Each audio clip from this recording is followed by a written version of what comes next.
dame tu cosita, dame tu cosita, ay, dame tu cosita, dame tu cosita, ay, dame tu cosita, dame tu cosita.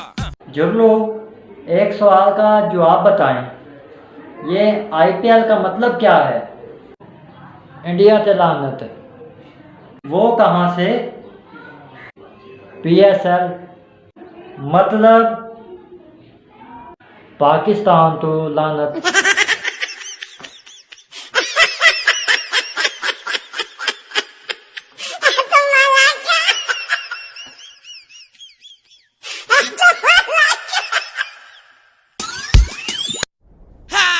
Bienvenidos a la cripta. Dame tu cosita, dame tu cosita, ay, dame tu cosita, dame tu cosita.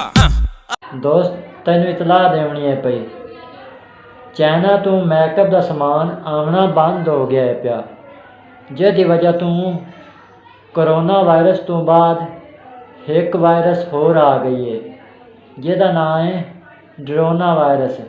उसकी तादाद बड़ी बढ़ गई है पई। दोस्त फिर क्या बनेगा?